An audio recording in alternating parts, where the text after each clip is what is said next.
And you know the crazy thing is, I don't know why Drake gets so much, why he gets so many different privileges.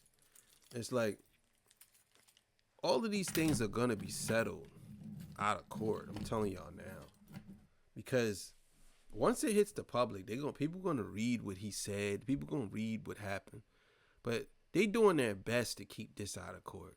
They're doing their best to keep it out of public.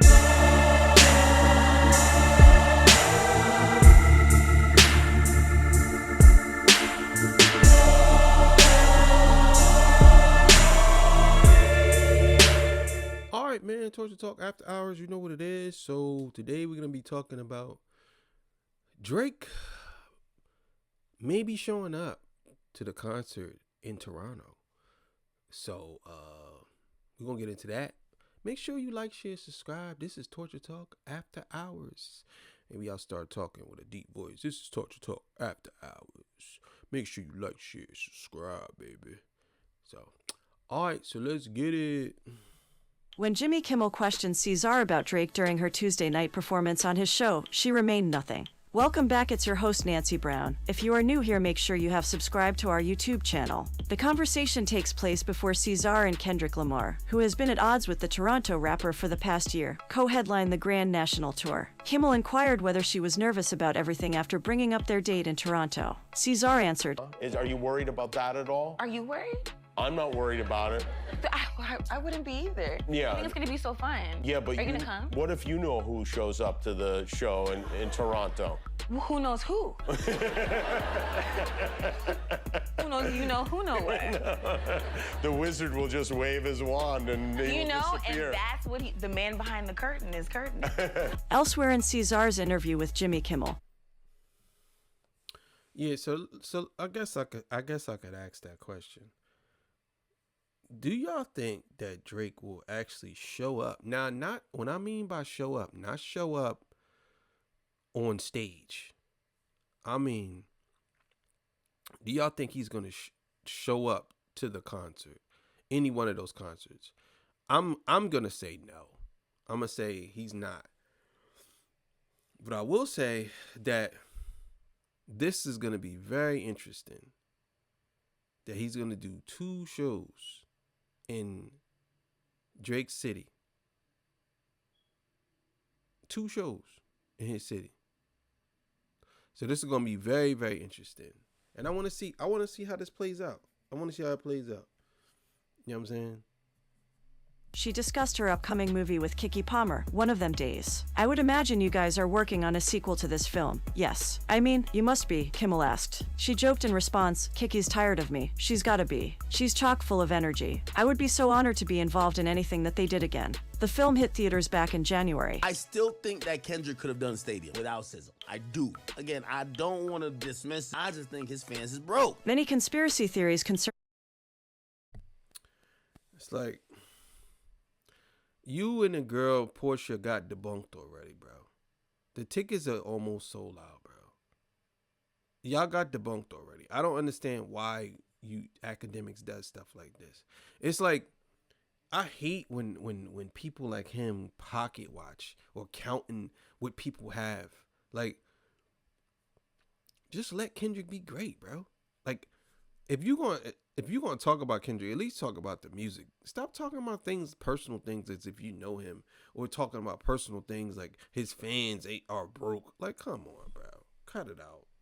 The purportedly poor ticket sales for Kendrick Lamar and Cesar's Grand National Tour are circulating online. There are still plenty of tickets available for their stadium excursion, but the main draw is that they are quite pricey. Put it down to resale scalpers, Ticketmaster dynamic pricing, or simply the current situation of the North American economy. A harsher and more contemptuous view regarding this phenomenon was put forth by DJ Akademiks, who claimed that Kendrick fans are simply broke losers who are more concerned with their GOAT than enjoying themselves with women. His fans is a bunch of niggas that don't have a lineup. They got no haircut, nappy-headed, or just straight-up white boys who are degenerates, who used to say the N-word. DJ Akademiks.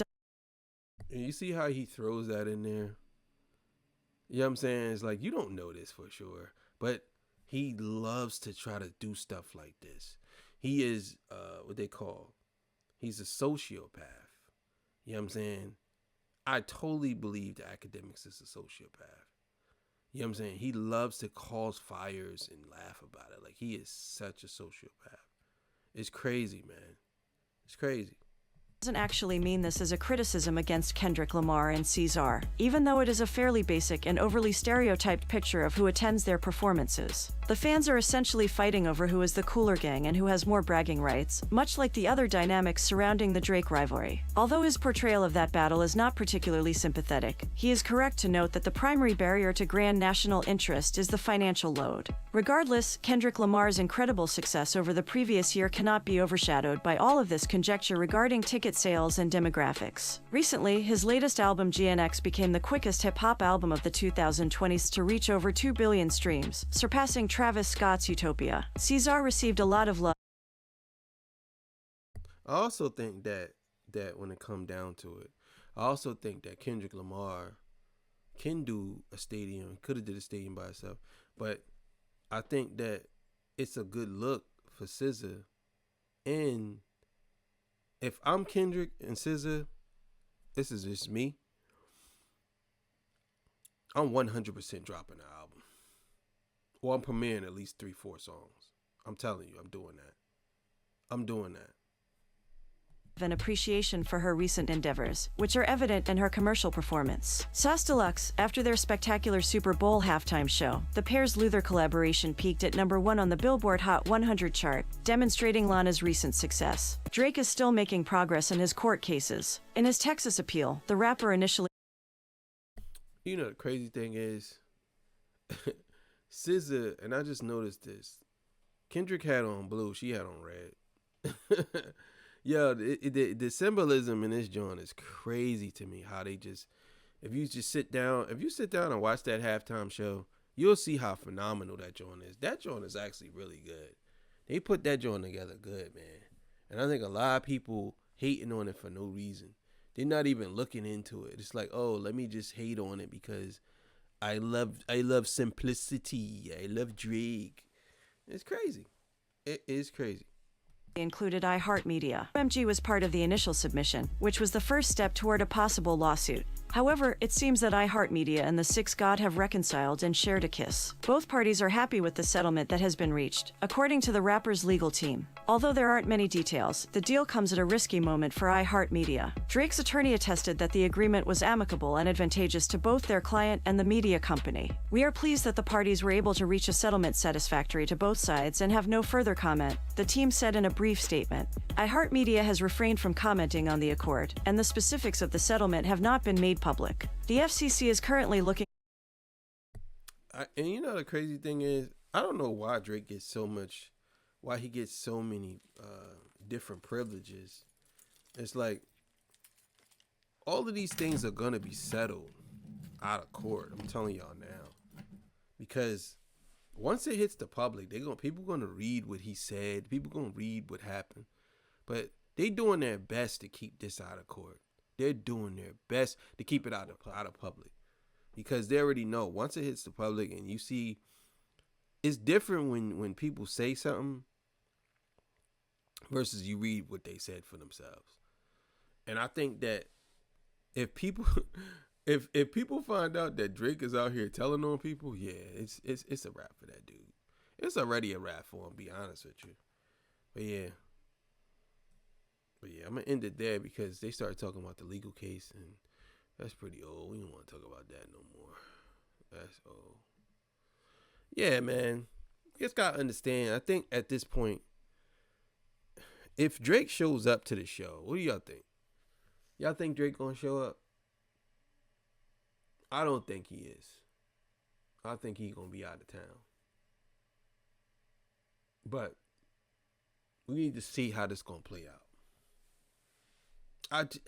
Now that I think about it, he's definitely not showing up. To hear him perform not like us, no, I don't think that's gonna happen. That to me, no, Drake he not gonna show up to do what? I mean, he was at the WWE concert.